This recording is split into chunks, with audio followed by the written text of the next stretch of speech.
Hi children, இப்போ நம்ம exercise 4.3ல 7th one பார்க்கலாம்.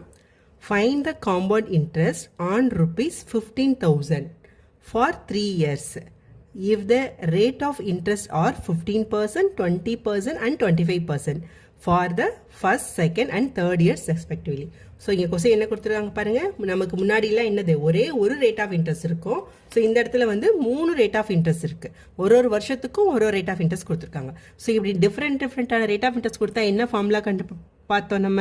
So A is equal to P into 1 + a/100 into 1 + b/100 into 1 + c/100 அப்படியே போயிட்டே இருக்கும். ஸோ ஃபோர்த் ஒன்று இருந்துச்சுன்னா 1 + d/100, அடுத்து இருந்துச்சுன்னா 1 + e/100, இப்படி போயிட்டே இருக்கும். ஸோ இதுதான் வந்து என்னென்னா நிறைய டிஃப்ரெண்ட் ரேட் ஆஃப் இன்ட்ரெஸ்ட் கொடுத்துருந்தாங்கன்னா நம்ம வந்து அமௌண்ட் கண்டுபிடிக்க formula.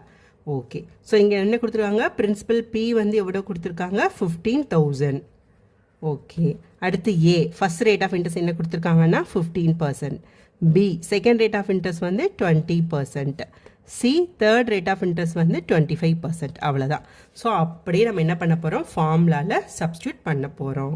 So A is equal to P வந்து 15,000 into 1 + 15 divided by 100 into 1 + 20 divided by 100 1 + 25 divide by 100. அப்படியே நம்ம டிவைட் பண்ண வேணாம், ஏன்னா இங்கே 0 இருக்கனால அதுக்கு டிவைட் பண்ணிக்கிறதுக்கு ஈஸியாக இருக்கும்.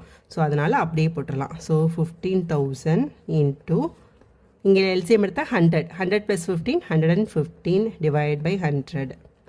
இது 100 + 20 120. ஸோ இது இவங்க நிறைய இடம் போட்டதுனால டேரெக்டாகவே போட்டுறேன். இது இங்கே எல்சிஎம் எடுத்தால் அது 100 + 25 125 டிவைட் பை 100. ஓகேவா. ஸோ இந்த 20 டிவைட் ஆகிடும், இந்த 10 டிவைட் பண்ணிடலாம், இந்த 10 டிவைட் ஆகிடும். அடுத்து வந்து 25ஆல் டிவைட் பண்ணால் இது 5 டைம்ஸ், இது 4 டைம்ஸு. இங்கே 12 இருக்குது, இதை டிவைட் பண்ணிட்டோன்னா 3 டைம்ஸு. ஓகேவா. ஸோ நம்மளுக்கு என்ன இருக்குது கடைசியாக 15 இன்ட்டு 115 இன்ட்டு இந்த 3 இன்ட்டு 5 15. ஓகே, ஸோ இந்த 15 இன்ட்டு 15 வந்து 225. So 225 into 115. ஓகேவா. இந்த 15 இன்ட்டு 15 வந்து 225. ஓகே, ஸோ 225 115 மல்டிப்ளை பண்ணோம் அப்படின்னா 5 டைம்ஸ் 25 பேலன்ஸ் 2, 5 இன்ட்டு 2 வந்து sorry 25 balance 2, 10 + 2 12 balance 1 12. Okay, so 10 11, அடுத்து 225, அடுத்து ஒரு 225. ஸோ 5 7 8 5 2. ஓகே, ஸோ எவ்வளோ வருது அமௌண்ட்டு வந்து 25,875. ஓகே, இவ்வளோ ருப்பீஸ். ஸோ இதான் இதோட ஆன்சர். எவ்வளோ எனக்கு எடுத்திருக்காங்க, ஓ சாரி இது வந்து அமௌண்ட்டு தான். நான் என்ன எடுத்துருக்கேன், ஃபைண்ட் த சிஐ தான். நல்ல கொஸ்டினை வாசிங்க. சிஐ காம்பவுண்ட் இன்ட்ரெஸ்ட் தான் வந்து கேட்டிருக்காங்க. கொஸ்டின் என்ன கொடுத்துருக்காங்கன்னா காம்பவுண்ட் இன்ட்ரெஸ்ட் கேட்டிருக்காங்க. ஓகேவா. ஸோ அப்போ compound interest is equal to amount minus principal. So amount வந்து எவ்வளோ, ஸோ 25,875 மைனஸ் பிரின்சிபல் எவ்வளோ 15,000. பி என்ன எடுத்துருக்கோம் 15,000. ஸோ 15,000 ஸோ மைனஸ் பண்ணோம் அப்படின்னா ஸோ 2585லேருந்து 15,000 நம்ம வந்து மைனஸ் பண்ணிடலாம். ஸோ 57,801. ஸோ காம்பவுண்ட் இன்ட்ரெஸ்ட் வந்து 10,875. ஸோ இதுதான் இதோட ஆன்சர். கொஸ்டினில் என்ன கேட்டிருக்காங்கன்னு பார்த்துக்கோங்க. நம்மளுக்கு காம்பவுண்ட் இன்ட்ரெஸ்ட் தான் கேட்டிருக்காங்க. ஸோ வந்து காம்பவுண்ட் இன்ட்ரெஸ்ட் வந்து 10,875. Next 8th one, find the difference between compound interest and simple interest on ₹5,000 for 1 year at 2% per annum if the interest is compounded half yearly. So question எல்லாம் பாருங்கள் என்ன கொடுத்துருக்காங்க அப்படின்னா compound இன்ட்ரெஸ்ட்க்கும் simple இன்ட்ரெஸ்ட்க்கும் இருக்க difference வந்து எவ்வளோன்னு கேட்டிருக்காங்க.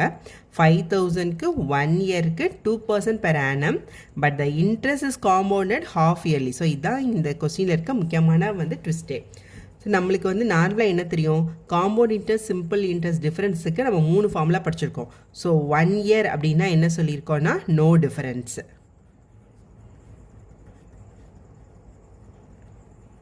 ஓகே, 2 year அப்படின்னா என்ன சொல்லிக்கோ டிஃபரன்ஸ் வந்து P into R by 100 the whole square. இதே 3 years difference அப்படின்னா P into R by 100 the whole square into 3 plus R by 100. So இதுதான் வந்து 3 இயர்ஸுக்கு. ஸோ இப்படி தான் நம்ம ஃபார்முலா படிச்சிருக்கோம். பட் இங்கே என்ன கேட்டிருக்காங்க 1 இயர். ஸோ 1 இயர்னா நோ டிஃப்ரென்ஸ் சொல்லிடலாம். பட் என்ன கொடுத்துருக்காங்க காம்பவுண்டட் ஹாஃப் இயர்லின்னு கொடுத்துருக்காங்க. ஸோ அதனால் வந்து இப்போ வந்து நம்ம அந்த ஃபார்முலா வந்து ஒரு சின்ன ட்விஸ்ட் பண்ணலாம். இப்போ என்ன பார்த்தீங்கன்னா 2 இயர்ஸ்க்கு என்ன கொடுத்துருக்காங்க P into R by 100 the whole square. So 1 year half yearly அப்படின்றனால நம்ம என்னதுன்னா 1 இயருக்கு 2 ஹாஃப். ஸோ இது ஒரு ஹாஃப் இது ஒரு ஹாஃப் இருக்கா. ஸோ அதனால் இந்த ஃபார்முலா அப்ளை பண்ணலாம். ரேட் ஆஃப் இன்ட்ரெஸ்ட் வந்து 2% ஆர். ஆனால் இது ஹாஃப் இயர்லின்றனால 2 டிவைட் பை 2 வந்து 1% அப்படின்னு அப்ளை பண்ணலாம். ஓகேவா.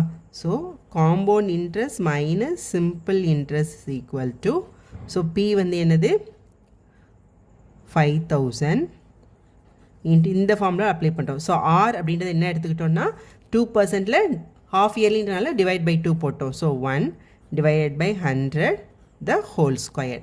இந்த 2ன்றது என்னது 1 இயரை வந்து ஹாஃப் இயர்லின்னு பிரிச்சுக்கிட்டோம். So 5000 into 1 by 100 into 1 by 100. So இந்த 2 டிவைட் ஆகிடும், இந்த 0 டிவைட் ஆகிடும். ஸோ 5/10 அப்படின்னா என்ன ஆகும் 0.5 வந்துடுமா. ஒரு டிஜிட் தள்ளி புள்ளி வைக்கணுமா 0.5. 0.5னா என்னது 50 பைசே. 0.5னா என்னது நம்ம எழுதுறோம் 50 பைஸ். அப்போ காம்பவுண்ட் இன்ட்ரெஸ்ட்டுக்கும் சிம்பிள் இன்ட்ரெஸ்ட்டுக்கும் 1 இயருக்கு ஹாஃப் இயர்லிக்கு டிஃபரன்ஸ் வந்து 50 பைசே.